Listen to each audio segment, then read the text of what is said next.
Are you the hunter or the prey?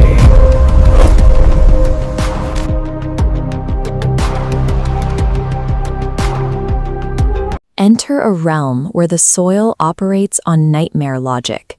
This is a geography designed to systematically unravel the human mind. Decades ago, King Kavus marched a conventional Persian army into this cursed province. The Shahnameh, the foundational epic of Persia, records this as an act of pure arrogance. The entities ruling this domain are divs, supernatural demons that corrupt the natural world. They did not just defeat the king's forces, they blinded the king and chained him in a lightless abyss, leaving the empire paralyzed. Against a suffocating psychological abyss, traditional steel finds no purchase. 10,000 soldiers stood ready, only bound in the dark, without a single arrow fired. The fate of the empire now rests on one man, Rostam. He is a champion clad in the impenetrable skin of a mythical tiger, riding his legendary stallion, Raksh. Rostam's descent into the earth spans 3 layers: the outer forest, the freezing middle depths, and a subterranean cavern. Entering the first layer, physical strength means nothing. The environment is engineered to rot his sanity. The path to the king is no longer a straight line. It is a test of whether Rostam can maintain his grip on reality while the wilderness attempts to dissolve it. The outer forest is a claustrophobic maze of twisting wood and shivering leaves, choked by a rolling yellow fog. This terrain is constantly shifting. Because the forest changes shape to suit its own malice, a mortal mind cannot chart a reliable path forward. Rostam captures a local demon named Olad and binds him in heavy iron. He forces the creature to act as a navigator, dragging a piece of the nightmare into his own service.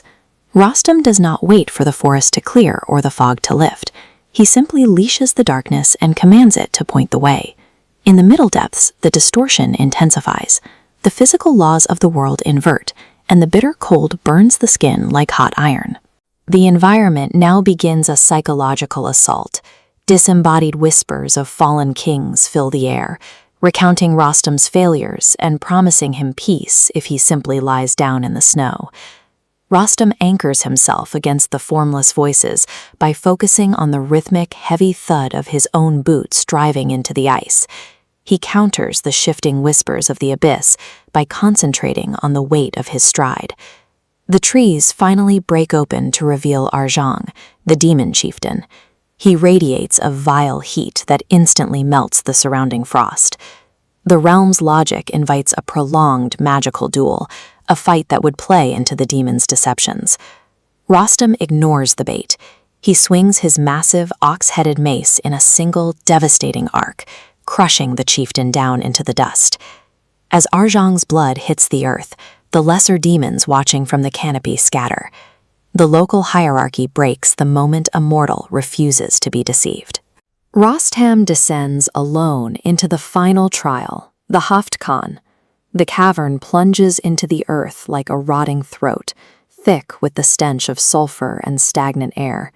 Waiting in the dark is Div Esapid, the white demon, a mountain of pale flesh and ancient malice.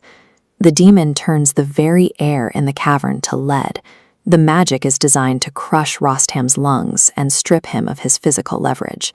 Thrown against the jagged walls and gasping for air, Rostam finds his dagger. He lunges forward and plunges his blade into the beast's heart. The beast collapses and the cavern's magic shatters. Rostam extracts the demon's liver, securing the blood needed to cure the blindness of his king. For the ancient Persians, this myth was a manual for endurance. It documented a hero who looked into the maw of the supernatural and chose to stand his ground.